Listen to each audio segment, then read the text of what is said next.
저는 30대 중반 여성입니다. 정말 쓰레기 같았던 남편에 대해 이야기를 해볼까 하는데요.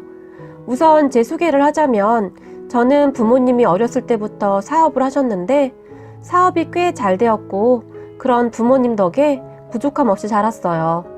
거기다 제가 외동딸이었으니 부모님의 지원을 듬뿍 받고 자랐었죠. 그래서 그랬는지 모르겠지만 저는 그냥 천진난만했어요. 세상에는 다 착한 사람만 있는 줄 알았고 저를 미워하는 사람은 없는 줄 알았어요. 학교에 다닐 때도 친구들하고 워낙 잘 지냈고 주변 사람들하고도 관계가 정말 좋았었거든요. 그래서 남편이 그렇게 잘해주며 따라다닐 때도 다른 생각을 가지고 있을 것이라고는 전혀 생각하지 못했어요. 저는 남편이 정말 순수하게 저를 사랑한다고 생각을 했거든요. 돈은 없는 것 같았지만 소소한 것들을 챙겨주는 남편에게 마음이 갔어요. 그동안 사귀었던 사람들은 돈으로 모든 것을 해주려고 했는데 남편은 그런 사람들과는 조금 다르다고 생각했었거든요. 무엇인가 정성스레 준비하고 해주려고 노력했어요. 지금 생각해보면 그냥 돈이 없어서 그랬던 것이었는데 제가 너무 깊게 생각을 했던 것 같네요. 그 모든 것은 저에게 환심을 사기 위해 그랬던 것이었는데 말입니다. 그러한 것을 저만 몰랐고 주변에서는 이미 다들 알고 있었던 것 같아요. 특히 부모님은 남편을 많이 못마땅해 했어요. 특히 저희 아빠는 우선 남편의 얼굴이 많이 어두워 보이고 성격 또한 평범해 보이지가 않는다고 말하곤 하셨어요. 그 중에서도 남편의 눈빛을 참 싫어했었는데요. 항상 눈동자를 한 곳에 두지 못하고 이리저리 돌리는 것을 보며 무엇인가 많이 불안정해 보이고 무엇인가를 감추고 있는 사람이 하는 행동이라며 걱정을 하시고는 했어요. 지금 생각해보면 아빠의 말이 다 맞았다는 생각이 드네요. 남편의 얼굴이 많이 어두워 보이긴 했어요. 항상 침울한 표정을 하고 있었다고 할까요? 하지만 남편은 저와 있을 때는 밝은 표정을 지으려고 노력했고 제가 해달라는 것은 정말 정성스럽게 다 해주었기 때문에 그때는 아빠의 말이 크게 와닿지가 않았어요. 그렇게 결혼 허락을 받기 위해 저희 친정에 왔을 때 아빠는 남편에게 내가 듣자 하니 자네가 결혼을 서두른다고 들었네만 그럼 결혼 준비는 다 되어 있는 것인가? 결혼을 하게 되면 집은 어떻게 할 생각인가? 라고 물었어요. 그런데 그런 저희 아빠의 질문에 남편은 상당히 불쾌한 표정을 지었던 것 같아요. 그리고 남편은 저희 아빠에게 제가 돈이 없어서 그냥 작은 집 하나 월세라도 들어갈 생각입니다. 만약 아버님, 어머님만 허락하신다면 저는 여기 들어와서 사는 것도 나쁘지가 않다고 생각하고 있습니다. 민지가 외동딸이기도 하니 그러면 두 분도 외롭지 않고 좋을 것 같다고 생각하고 있습니다. 라고 말을 했어요. 남편은 항상 저희 친정에 들어와서 살기를 바랐어요. 그래야 저희 아빠한테 잘 보일 수가 있다고요. 민지야, 나는 너희 집에 대릴 사이로 들어갈 수도 있어. 우리 부모님은 돈도 없고 정말 지긋지긋해. 너희 집에 들어갈 수만 있다면, 그래서 너희 아빠에게 인정만 받을 수 있다면 나는 뭐든지 다 할 수 있어. 라고 말을 했어요. 그때 그 말뜻을 제가 잘 알아들었어야 했는데 지금에서야 후회해봤자 무슨 소용이 있겠어요? 하지만 아빠는 그런 남편에게 나는 절대 자식하고 같이 살 생각이 없네. 가끔 내 자식도 마음에 들지 않을 때가 있는데 사이라고 어떻게 마냥 좋기만 하겠는가? 서로 불편하기만 하지 라고 말을 했어요. 하지만 남편은 그런 아빠에게 아버님 걱정하지 마십시오. 저는 정말 잘할 자신이 있습니다. 아버님 어머님이 시키는 대로 다 하겠습니다 라고 말을 했어요. 아빠는 그런 남편의 말과 행동에 더욱 믿음이 가지 않았다고 합니다. 마치 돈을 위해서라면 무엇이든지 할 사람처럼 보였다고 해요. 그런 부모님에게 저는 워낙 없이 자라서 그래. 엄마 아빠가 좀 이해 좀 해줘. 라고 말을 했지만 아빠는 굉장히 걱정스러운 표정으로 민지야, 너 이 결혼을 꼭 해야 하는 거니? 상훈이 인상도 그렇고 아빠는 썩 내키지가 않는구나. 사람은 말이다. 아무리 감추려 해도 감춰지지 않는 것이 있기 마련이란다. 그런데 상훈이에게는 밝음보다는 어둠이 더 보이는구나. 상훈이는 돈을 위해서라면 무엇이든지 할 사람처럼 보이는구나. 아빠는 왠지 느낌이 좋지가 않구나. 라고 말을 했어요. 그렇게 결혼을 진행하는데 남편은 돈이 없어도 정말 없더라고요. 그래서 저희는 아빠가 마련해준 아파트에 들어가서 살았어요. 그 당시 남편이 그것 때문에 조금 불만이 있어 보이긴 했어요. 그냥 아버님, 어머님과 같이 살면 되는데 굳이 이 작은 집을 사주시냐? 집이 큰 것도 아니고 우리 집에서는 니네 집에서 큰 평수 사주는 줄 알고 친척들한테 다 말해놨는데 뭐라고 말을 해야 하냐? 라고 저에게 묻더라고요. 그때 저는 약간 기분이 상했던 것 같아요. 결혼을 앞두고 남편의 모습이 조금씩 변해가고 있었다고 해야 할까요? 그런데 저는 그때까지는 잘 몰랐던 것이었죠. 그렇게 결혼을 했는데 남편의 월급은 거의 모두 시댁으로 갔던 것 같아요. 저희 집 살림은 제 월급으로 다 해결했고 남편은 시댁에 아낌없이 지원을 했어요. 시댁에서는 거의 모든 것을 저희에게 의지를 했어요. 냉장고가 고장났다. 다른 집에는 빨래 건조기가 있는데 그게 그렇게 좋다더라. 뭐 그런 이야기를 당연스럽게 했어요. 하물며 해외여행을 가야 한다고 돈을 보태라고도 했고요. 그동안 한 번도 안 가본 해외여행을 며느리가 들어왔다고 가본다고 하는지 이해가 되지 않았어요. 하지만 남편은 그런 자신의 부모님의 모습을 보며 항상 한심하다며 경멸했어요. 시부모님에게 전화가 온 날이면 전화를 끊자마자 내가 무슨 지들 봉인 줄 알아? 돈도 없는 족속들이 맨날 해달라는 것은 왜 이렇게 많은 건지 진짜 지긋지긋하다. 지긋지긋해. 돈이 없는 것들이 자식은 쳐 낳아서 고생을 시키냐고 라며 화를 내며 말하곤 했어요. 저는 그런 남편의 모습이 약간 섬뜩하기도 했어요. 물론 시부모님이 과하긴 했지만 아무리 그래도 낳아주신 부모님에게 말을 너무 함부로 하더라고요. 그리고 해드리기 싫으면 안 해드리면 되는데 남편은 온갖 욕설과 짜증을 내면서 어떻게든 해드렸어요. 저는 이 부분을 이해하려고 아무리 노력해도 도저히 이해가 되지 않았어요. 정말 이상하지 않나요? 그리고 얼마 후 생각보다 아이가 빨리 생기게 되어서 저는 남편에게 아이를 낳고 나서 회사에 휴직계를 내겠다고 말을 했어요. 하지만 남편은 불같이 화를 내기 시작했어요. 제가 남편에게 처음으로 정말 크게 실망을 한 부분이 바로 이때였어요. 남편은 저에게 휴직계 내면 앞으로 우리 부모님 생활비는 어떻게 해? 휴직계는 월급도 100% 다 나오는 것도 아니잖아 라고 말을 하더라고요. 그런데 제가 상당히 기분 나빴던 부분은 당신 휴직계 내면 장인어른이 그만큼 돈을 주시겠다는 건가? 그러면 나는 뭐 상관없지만 이라고 말을 했어요. 물론 저희 부모님에게 말을 하면 돈을 주기야 하겠지만 남편의 그런 말에 저는 상당히 기분이 나쁘더라고요. 그래서 그런 남편에게 아니 왜 꼭 우리 부모님이 돈을 줘야만 해? 당신 월급만 가지고 오면 우리 사는데 아무 문제 없잖아. 솔직히 그동안 당신은 집에 월급 한 번 제대로 안 가지고 왔잖아? 라고 말을 했는데 남편이 갑자기 흥분을 하더니 너 지금 뭐라고 했어? 너 지금 우리 집 돈 없다고 무시하는 거야? 너 그렇게 안 받는데 그동안 그런 생각을 하고 있었구나? 라고 말을 하며 화를 내더라고요. 하지만 사실 제가 틀린 말을 한 것은 아니었잖아요?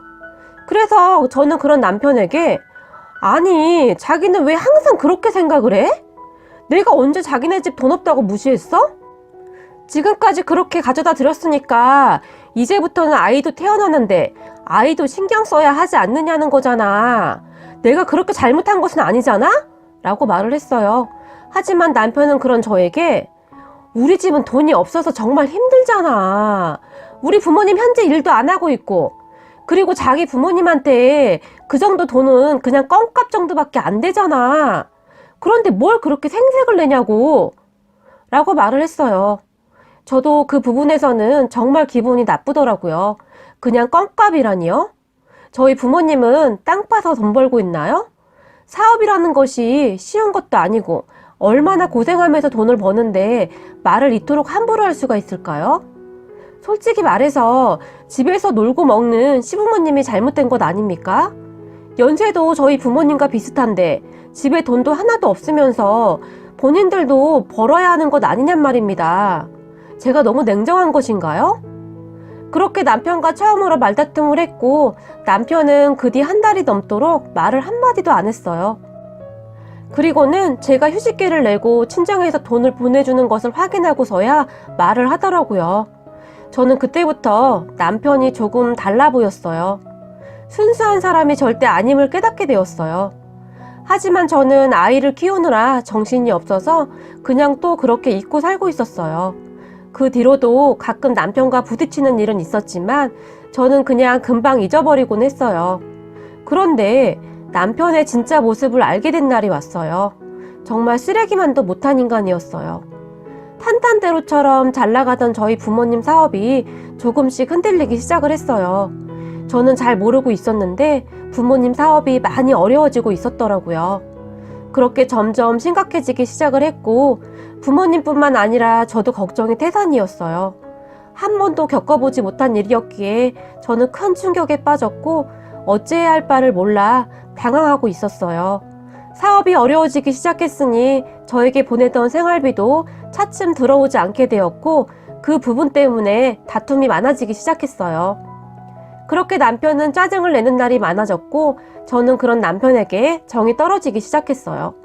어느 날 남편은 이번 달도 못 주신대? 아니 사업을 어떻게 했길래 그 지경이 되었냐?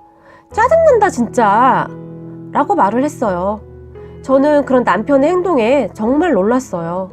사람이라면 적어도 걱정부터 해야 하는 것 아닌가요? 그리고 저는 남편이 정말 그래주기를 바랬어요. 최소한 말이라도 내가 뭐 도와드릴 일 없을까? 라고 해주길 기대했어요. 우리는 가족이니까요. 하지만 남편은 오로지 돈만 생각했어요. 아이씨 짜증나. 이번 달에 아버지 여행 가신다고 했는데 어떡하냐고. 장모님 돈 모아놓은 것 하나도 없대? 좀 달라고 해봐. 벌써 3달째 돈도 안 주고 너무하는 거 아니야? 라고 짜증을 냈어요. 저는 그런 남편에게 정말 화가 나서는 정말 해도 너무한다. 지금 사업 때문에 정신이 하나도 없는 우리 부모님 걱정은 안 되고 아버님 여행 경비만 걱정이 되는 거야? 어떻게 그럴 수가 있어? 라고 말을 했는데 남편은 그런 저에게 아이씨 짜증나. 무슨 말이 통해야 말을 하지? 야 됐어. 아버지한테 가지 말라고 할 테니까 더 이상 말하지 마.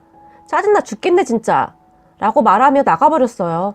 정말 쓰레기 같은 인간이었죠. 그 뒤에도 사건이 정말 많았는데 마트에서 제가 초밥이 너무 먹고 싶어서 초밥 한 팩을 사려고 하면 저에게 너는 돈도 없으면서 무슨 초밥을 먹어? 사지 마! 라고 말을 했어요. 저는 그런 남편의 모습에 자존심이 상해서 들고 있던 초밥을 내려놓았어요. 정말 기분이 더럽고 치사해서 눈물이 나더라고요. 그랬는데 남편이란 인간이 그 사람 많은 마트에서 네가 진짜 무슨 애도 아니고 초밥 안 사준다고 울고 앉았냐? 진짜 짜증나서 너랑 못 다니겠다 라고 말을 하며 저와 아이를 두고 가버렸어요. 그래서 아이를 데리고 혼자 버스를 타고 오는데 버스에 사람이 많아서 앉아서 오지도 못하고 애는 계속 칭얼거리지 정말 너무 서럽더라고요. 그렇게 부모님 사업이 점점 어려워지면서 저는 모든 것을 다 아껴서 생활했어요. 그러한 경험이 없었기 때문에 저도 참 힘든 날들이었지만 딱히 방법도 없었고요. 고생하시는 저희 부모님을 생각하며 이를 악물고 버텼어요. 하지만 우연히 본 남편 핸드폰에는 남편 친구들에게 제 욕을 했던 카톡 내용들이 가득했어요. 야 말도 마라. 우리 마누라 말이야. 돈도 없는 게 꼭 비싼 것만 처먹으려고 한다니까? 아직도 지네 집이 잘 사는 줄 아나 봐. 정신을 못 차린다니까? 라고 말을 하고 다녔더라고요. 제가 무슨 명품백을 산 것도 아니고 사치를 하다니요. 마트에서 겨우 12,000원짜리 초밥 하나를 사려다가 내려놓은 것을 가지고 친구들에게 그렇게 욕을 했더라고요. 저는 그렇게 남편의 인성을 알게 되었죠. 그리고 전에 아빠가 했던 말이 틀린 게 하나도 없다는 것을 뼈저리게 느끼게 되었던 것 같아요. 그렇게 남편은 매사 저를 무시했고 시댁에 가서도 시어머니에게 아무렇지도 않게 말했어요. 엄마, 쟤 요즘 돈도 없으니까 쟤한테 일 다 시켜. 나는 회사에서 죽어라고 일하고 있는데 지가 그 정도는 해야지? 라고 말을 했어요. 저는 그렇게 시댁에 가는 날이면 하루 종일 일을 하고 와야 했어요. 시어머니에게 일이 서툴다고 잔소리도 엄청 들어야 했어요. 너는 도대체 네 엄마한테 뭘 배운 거니? 자식 교육을 이렇게 시켜서야 원. 이라면서 저희 부모님 욕도 많이 했어요. 왜 그렇게 참고만 있었던 것일까요? 그리고 남편은 저희 친정 사업이 좋지 않다는 말을 들은 순간부터 저희 부모님에게도 함부로 하기 시작했는데 사업이 나빠지기 시작하고 한 1년 동안 친정에 단 한 번도 가지 않았어요. 제가 친정에 가는 것도 눈치를 줬고 혹시 제가 친정에 돈이라도 가져다 주는 것은 아닌지 눈에 불을 켜고 확인을 했어요. 그러던 어느 날 제가 부모님 사업이 어려워서 우리 아파트를 팔아서 도와드려야겠다고 말하던 순간 남편은 저에게 불같이 화를 내며 이런 미친 X를 봤나? 너 이거 완전 사기 결혼이야. 알아? 그리고 우리한테 준 것이면 내 것이기도 한데 네가 무슨 권리로 아파트를 팔아? 라며 소리를 질러댔어요. 저는 그때쯤 이미 남편과 이혼을 생각하게 되었던 것 같아요. 하지만 남편은 제가 이혼 이야기를 꺼내기도 전에 먼저 이혼 이야기를 꺼내더라고요. 정말 기가 막히다 못해 아무 말도 나오지 않더라고요. 남편은 제 생각보다 훨씬 쓰레기였어요. 아파트마저 넘어가게 생겼으니 불안해서 잠을 자지도 못하고 종일 불안해만 했어요. 그리고 남편은 몇 날 며칠을 고민하다가 결론을 내린 듯이 제게 이혼을 통보했어요. 조건은 이랬습니다. 아파트를 팔아서 딱 반절만 놔줘. 그럼 나는 다 포기할게. 아이 양육권도 포기할게. 하지만 그렇게 하지 않겠다면 아이 양육권으로 싸움을 해야 할 것이고 지금 상황에서 유리한 것은 나야. 그러니까 잘 결정해. 솔직히 내가 아파트를 다 달라는 것도 아니고 딱 반만 달라고 하는 것인데 어려운 것은 아니잖아? 라며 아이를 담보로 제게 말을 했어요. 와, 진짜 쓰레기도 이런 쓰레기가 없더라고요. 저도 그런 쓰레기와 더 이상 가족으로 살아갈 마음도 없어졌고 저는 그날 친정으로 가서 친정 부모님께 다 말씀을 드렸어요. 엄마, 아빠, 지금 사업도 많이 힘든데 우리 아파트를 팔아서 드릴게요. 그래도 아파트 가격이 많이 올라서 다행이네요. 어차피 엄마 아빠가 주신 거니까 그거 다시 돌려드릴게요. 라고 말을 했는데 부모님은 깜짝 놀라서는 그럼 너희는 어디서 살 건데? 라고 물었고 저는 남편과의 이야기를 다 했어요. 아파트를 팔아서 아이를 데리고 오는 조건으로 반절은 남편에게 주고 이혼하겠다고요. 그리고는 나는 준이랑 여기 들어와서 살면 될 것 같은데 그러면 아빠 필요한 돈도 조금 융통이 될 것 같고 그리고 결정적인 것은 그 사람이랑 못 살겠어요. 인간 같지도 않아요. 돈에 환장을 한 것인지 돈 종일 돈 생각만 해요. 라며 눈물을 흘리며 말을 했어요. 제 말을 다 들은 아빠는 역시 내 눈이 틀리지 않았구나. 항상 우려하던 일이 일어났구나. 조금 늦긴 했지만 아빠는 내가 이혼을 한다면 말리지는 않겠다. 그런 인간들은 돈 앞에서 가족들은 안중에도 없는 인간들이니까 말이다. 아빠 말이 맞았어요. 가족들 모두 돈에 환장을 한 것인지 정말이지 맨날 돈. 이제 남편과 시부모 입에서 돈 소리만 나오면 징그럽다 못해 소름이 끼치더라고요. 그리고는 저희 엄마가 저에게 한마디를 더 하셨는데 민지야, 그런데 사실 아빠 사업이 다시 좋아지기 시작해서 이제 괜찮아. 너도 그동안 고생 많았다. 그 집에서 그런 대접받으면서 어떻게 살았니? 라며 눈물을 쏟으셨어요. 그렇게 저희 가족들은 서로 끌어안고 얼마나 울었는지 모르겠습니다. 그리고 저는 곧 이혼 준비를 했고 남편은 저희 아빠의 사업이 좋아지기 시작했다는 것을 꿈에도 모른 채 이혼을 진행했어요. 아파트의 반을 주는 것이 정말 싫었지만 아이를 포기한다는 조건으로 주었고 남편은 그렇게 아이에 대한 모든 권리를 다 포기하게 되었어요. 법적으로 복잡한 것이 한둘이 아니더라고요. 그렇게 저희는 이혼을 하게 되었고 남편은 저에게 한마디를 남겼는데 야, 너는 나한테 감사해야 해. 너네 집 사정 다 알고 있는데 이렇게 쉽게 이혼해주는 사람이 어디 있는 줄 아냐? 라고 말을 했어요. 저는 그런 남편에게 마지막으로 한마디를 해줬어요. 미친놈, 미쳐도 곱게 미쳐라. 내가 앞으로 너 어떻게 사는지 잘 지켜볼게. 너 아이에 대한 권리 다 포기했으니까 이제 우리 사이에 더 이상 볼 일은 없는 거지? 앞으로 내 눈앞에 나타나기만 해봐. 내가 너 가만 안 둔다. 라고 말하고는 와버렸어요. 그런 저에게 남편은 별 거지 같은 게 자존심만 있어서는 야, 너네 아빠 쫄딱 망했는데 이제 너도 정신 차리고 일이나 잘해. 네가 아주 공주인 줄 아냐? 라고 비웃으며 가더라고요. 그렇게 저는 친정에서 아이 키우면서 잘 살고 있었어요. 주변 사람들 말로는 남편이 아파트 판돈으로 주식에 투자를 했다는 말을 했어요. 저는 생각했죠. 주식의 주자도 모르는 인간이 그 많은 돈을 주식에 다 투자를 하다니 미쳤다고요. 하지만 제가 상관할 바도 아니었고 저는 그렇게 잊고 지냈는데 한 1년쯤 지났나 싶었는데 남편에게 연락이 왔어요. 모르는 번호로 전화가 와서 엉곽결에 받았는데 남편이더라고요. 그리고 다짜고짜 말하기를 민지야, 장인어른 사업 다시 좋아졌다며? 왜 나한테 말 안 했어? 나 서운하려고 한다? 라며 말을 하는데 정말 인간 쓰레기가 따로 없더라고요. 평소와는 다르게 목소리가 아주 부드러워져 있더라고요. 그래서 제가 그랬죠. 너 아주 미친놈이구나. 우리 아빠 사업이 다시 잘 되든 안 되든 네가 무슨 상관이야. 앞으로 연락하지 마.